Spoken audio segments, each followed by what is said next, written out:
Good morning, boys and girls. Today is week 2, Wednesday, March 31st, 2020. This is Mrs. Barrera, and today's reading lesson we have, which in your lesson plan, if you've been looking at this, you have here where it says ELAR. We will be talking, or we will be doing the worksheet, The Tallest Trees. And with that, you will need a green crayon, a blue crayon, and a yellow crayon. So hopefully you have that with you. So let's go ahead and get started.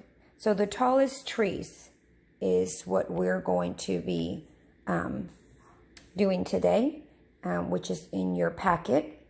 And we have been, during the week, you've been talking about main idea, and we've been talking about context clues, and we've been talking about inferencing throughout the 6 weeks. Of course, main idea is what is it that the whole passage is talking about. Context clues is what information that we find in the text. And inferencing is when it's using information in the text, which is text clues, and what you know, schema, to figure out something about the text that the author didn't tell you. So let's go ahead and begin. So the title of the passage is called The Tallest Trees. So I want you to put your finger and follow along with me as I read the passage. The world's tallest trees are redwood trees in California. Some redwoods are more than 300 feet tall, 91 meters. That is about as tall as the Statue of Liberty. Most redwood trees live for 500 to 700 years. They never stop growing. Some redwoods have lived as long as 2,000 years. The tallest tree in the world is a redwood named Hyperion. Forest ecologist Stephen Sillett measured Hyperion. It was 379.7 feet tall, 115.7 meters. Sillett thinks Hyperion is about 600 years old. It will probably grow even taller.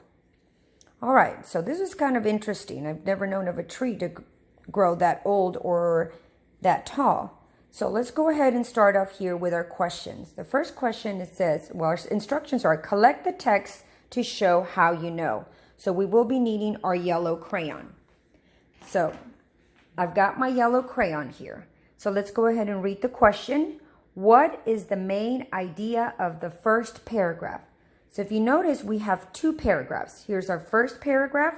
Here's our second paragraph. So they want to know, what is the main idea in the first paragraph?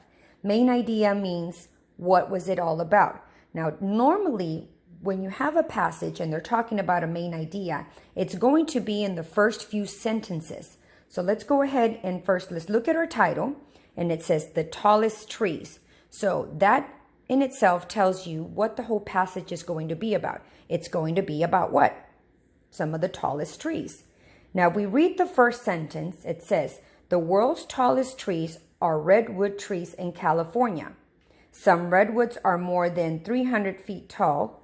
That is about as tall as the Statue of Liberty. Most redwood trees live for 500 to 700 years. They never stop growing. Some redwoods have lived as long as 2,000 years.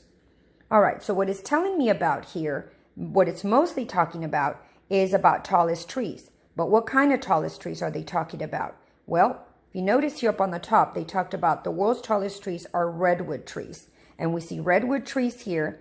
We see that they talk about redwoods again, about how tall they are.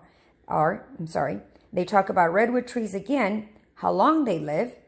And they talk about, again, how long redwoods have lived.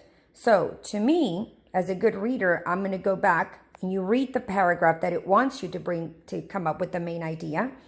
And it's talking about the tallest trees, but which tallest trees? The redwood trees. So I think that that is our main idea because that's what they're talking about the whole time in this first paragraph.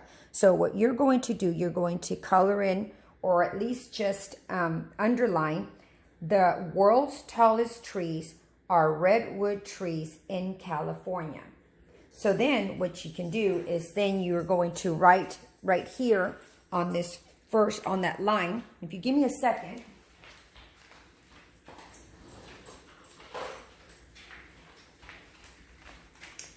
Sorry about that. Miss Barrera forgot her pencil. So we're going to write that whole sentence here in these lines. So you can go ahead and start writing it. Exactly what you underline. The world's tallest trees are, oops, sorry about that. Redwood trees in California. Now, I want you to pay attention though, that when you see capital letters, you're going to make sure that you write capital letters and all your other letters are lowercase. So the beginning of the sentence has a capital letter, and the other word that has a capital letter is a proper noun, which is the name of a state, which is California. Make sure you use your period. Okay? If you like, you can color in your crayon, which says yellow. It's totally up to you. Miss Barrera likes to color, so I'm just going to go ahead and color that in.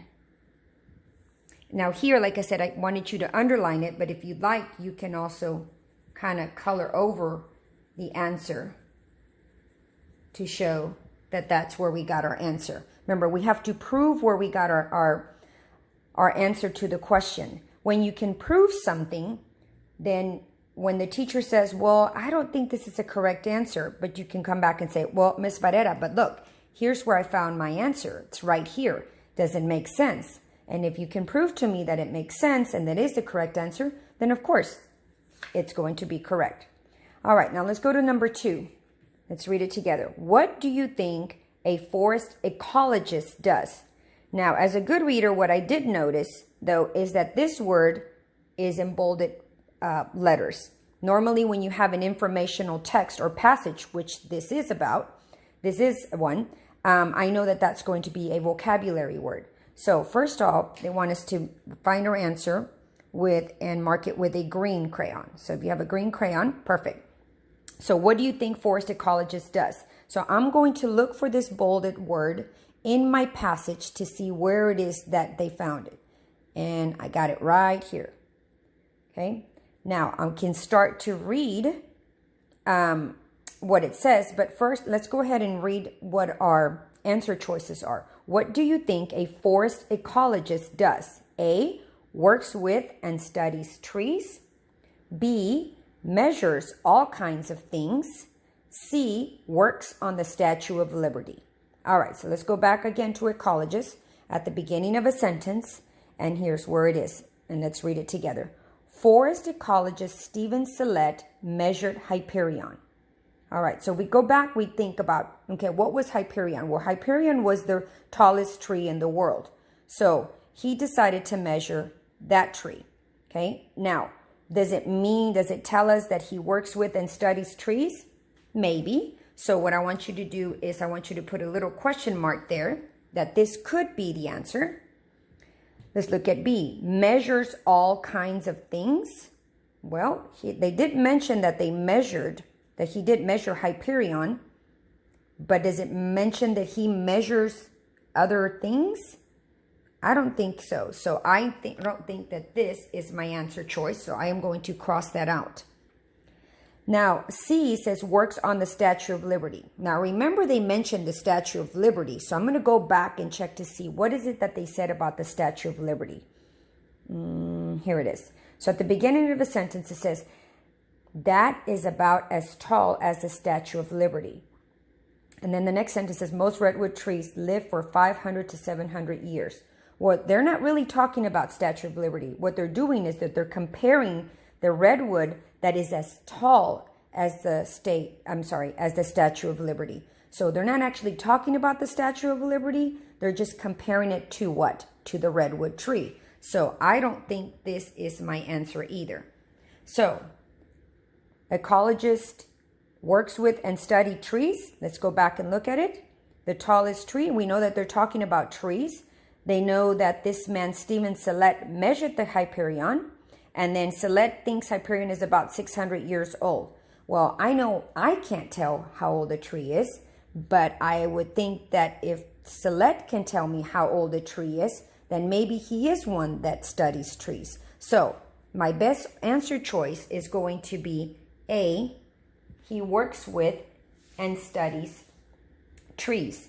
Now, first of all, we're going to have to remember, I talked about, well, it talks about it right here. Forest ecologist.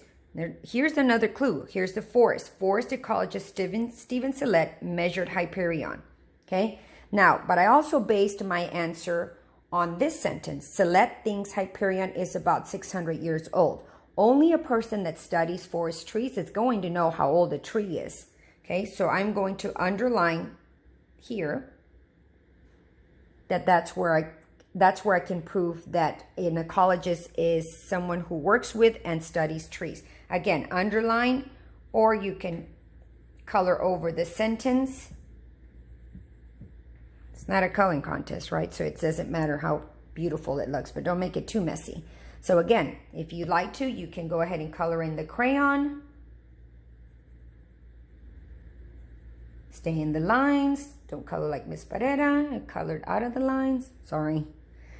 All right. So now our last question is, follow with me or read with me. Why is Hyperion likely to grow even taller? Okay. So on my last sentence, I remember it said it will probably grow even taller. So does it answer the question why? No. So what it's asking you is for you to infer. Okay, so remember, to infer means that you use your text clues from this passage and you add it with your schema, which is your background knowledge, and you come up with an inference. Like, so the question is, why is Hyperion likely to grow even taller? Okay, now remember, this is not a prediction. You're not going to make a good guess on it. It's totally different. An inference means that you have to say, think about the text that the author didn't tell you. Okay, so why do I think it's even going to grow even taller? Well, it's already grown 379.7 feet tall. The older you get, what happens? The taller you get. Okay, so it's even telling us it will probably grow even taller. And so my inference, my text, I'm sorry, is that it's already telling me here that it's probably going to grow even taller. And what I know in my schema is that when I see trees, they don't get shorter. They do get taller. They never stop growing. So I think that my inference is going to be that it will likely grow taller because trees never stop growing. So I'm going to write that on here as my inference. Now, if you have a different inference that is similar to that, but you want to write yours in, that's perfectly okay also. It will likely grow taller because trees never stop growing. Now again, remember, capital letter, the beginning of your sentence, and period at the end. Now, I still need to go back and check my text clues, my text clues as to why I think my part. I can't show you my schema in here, but I can definitely show you where I can find some information. But let's look at this sentence. Most redwood trees live for 500 to 700 years. They never stop growing. So here's where my text clue it was to help me with my schema come up with my answer. It will likely grow taller because trees never stop growing.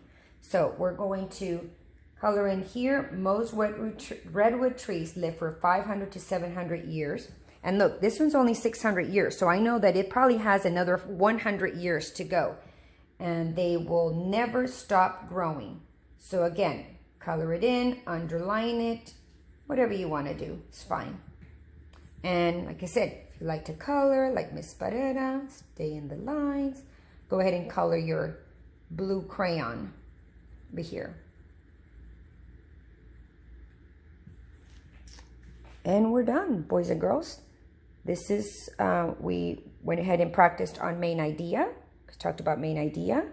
This is context clues. So we went back to check to see what kind of clues could give us to find the definition for ecologist. And 3 was our inferencing, where we took context clues plus your schema, your background knowledge, and came up with a good inference on number 3. And this is the end of our reading lesson. It was nice and quick. And I hope I get to see you guys soon, but I will be doing now our math lesson. All right, boys and girls, so here's our math lesson. So we're still on Wednesday, week 2, and this is what you have to do for math. First, you are going to have to do your sticky math worksheet, which you're going to write the answers as quickly as possible. Now, everybody remembers, this is the sticky math.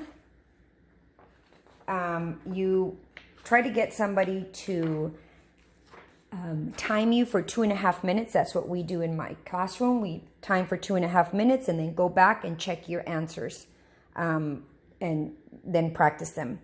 You use the charts to help understand the objects that are an inch, a foot, a centimeter, a meter, or a yard. You also are to look for objects around the house and decide what you would use to measure the objects with. And then the last thing is that you're going to complete the unit of measurement practice page, which is what we're going to do. But first of all, we're going to go over length. Yesterday you went over that, so we're just going to go over it really quickly. So here are some of the vocabulary words that you got to see yesterday. And so we're going to go over these vocabulary words. So this is an inch. An inch is about the length of a thumb tip to the first knuckle, which if you look at it, of course, don't look at Mrs. Barrera's nails, but if you start from here to here in your own thumb, that is about an inch. Or if you fold your finger this way, it is from this knuckle to this knuckle. So if you had something that you wanted to measure, say the paper, you don't have anything to measure, you could actually use your fingers by measuring an inch, okay? A foot is about the length of a piece of paper, which is about the length of this. It's also, a foot is a measurement from your elbow to your wrist. So if I do this here, Miss Barrera, if I measure from here to my elbow, it's probably going to be about a foot. So let's see. If I measure it here with this paper here, yep, it's about the same, which we said that the page is about a foot. So just so that you can remember, okay, the foot is from an elbow to a wrist. The inch is from your tip of your thumb to your first knuckle. So if you bend it this way, that's an inch.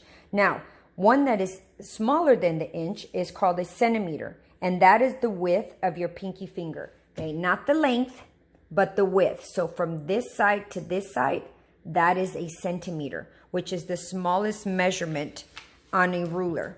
Now, remember, you had a ruler that was given to you, excuse me, so that you could practice with, which is this one right here, okay?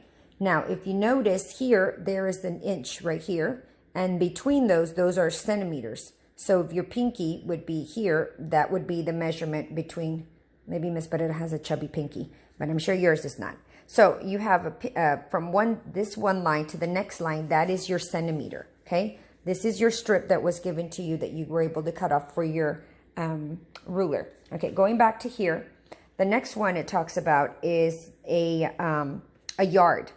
Now the yard, if you stand and you spread your arms open like this little girl is, and you measure from wrist to wrist, which is your wrist to your other wrist, not from your fingers, but from your wrist to your other wrist with your arms extended, that is about a yard. And guess what is about a yard also, boys and girls? Let's see if you remember this. I can't zoom out, but if you remember this, behavior stick. That's right. Your behavior stick is actually a yardstick, and that's about 3 rulers put together, and that would be your yardstick. All right. So we've gone over an inch. A yard is also the width of a doorway. So there in the classroom, if you were to kind of like hug the door from this end to the other, that is about a yard, which is about from wrist to wrist. We talked about a foot. We talked about a centimeter, a meter.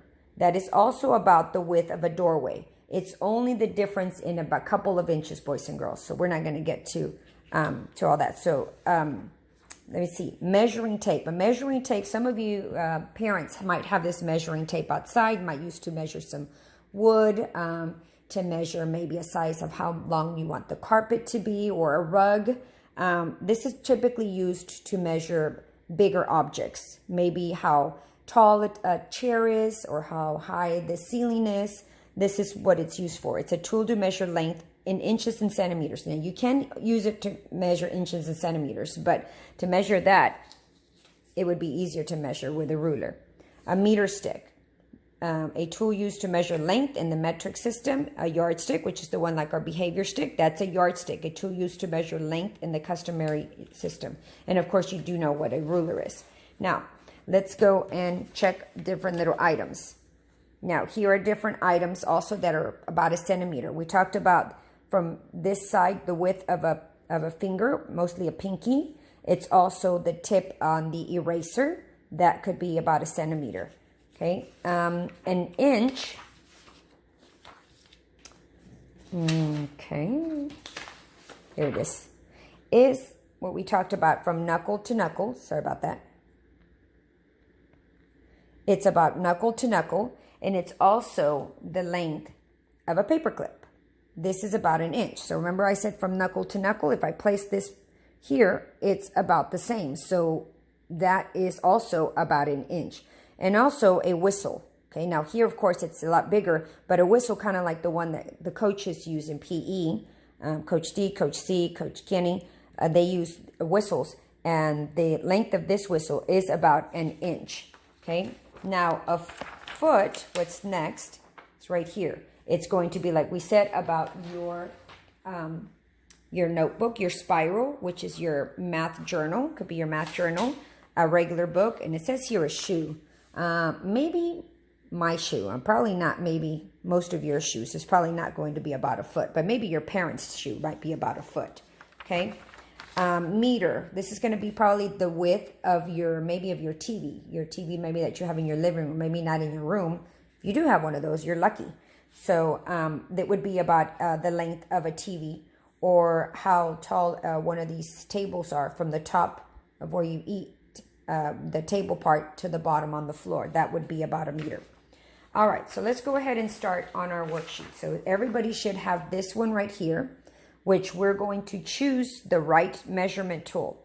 So of course, write your name down here. Make sure that you write it kind of dark, boys and girls, because when we get your pictures to show the work you did, sometimes I can't see the name, or sometimes I can't see what you wrote or what you circled because it's very light. So just do me a little favor, and all the teachers a favor. Go ahead and do that a little bit dark. Now, we have our objects here and we have our measuring tools. Our directions say, look at each object and determine what tool you would use to measure it, and then circle the answer.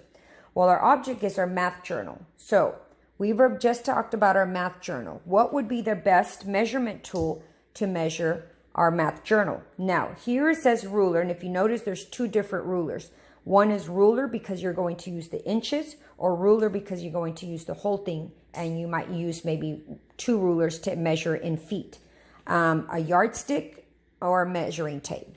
So to look at a math journal, I would think, since we said that a math journal was about a ruler, we could use, but it's still right underneath the measurement of a foot. I would say that we could measure a math journal with a ruler in inches. So we're going to circle this one for a ruler with inches. Okay.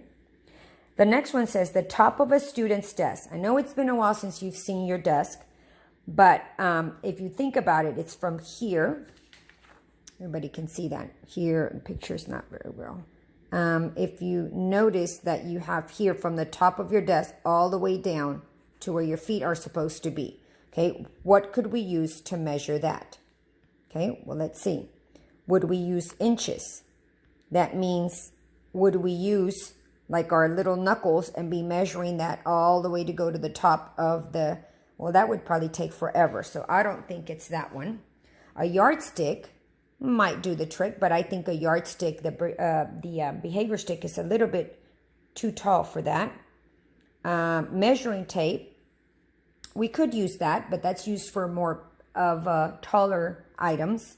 But I think that if I can use rulers and stack maybe 2 rulers, one on top of another, I think I'd be able to measure the desk, the top of the student's desk.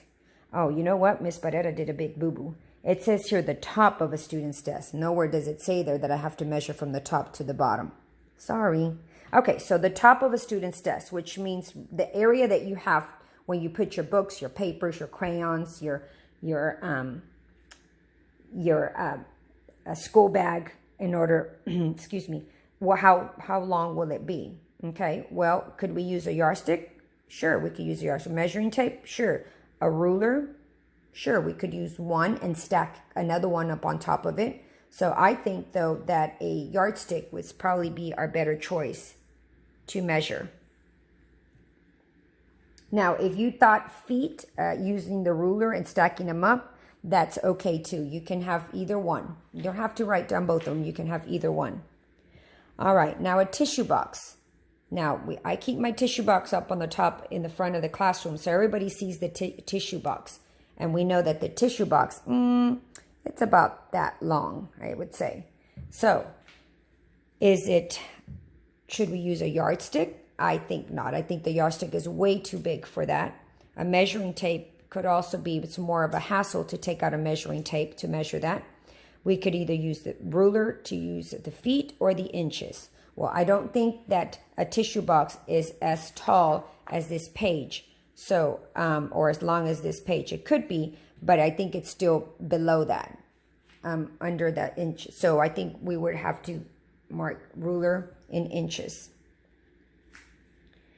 Now, our next item is a filing cabinet. Now, in Miss Barrera's classroom, or most of your classrooms, where your teacher's desk is where the filing cabinet is. And the filing cabinet looks like this. But, you know, the teachers, we have, this one only shows 2 drawers. In the teacher's filing cabinets, we have about either 4 or 5 drawers, which in my classroom, it's the filing cabinet's pretty much almost as tall as Miss Barrera is. So, I definitely would not use inches to measure myself. I could use feet. I would probably need maybe, I don't know, 4 or 5 rulers stacked up on top of each other in order to measure the whole filing cabinet. So that kind of may be a hassle.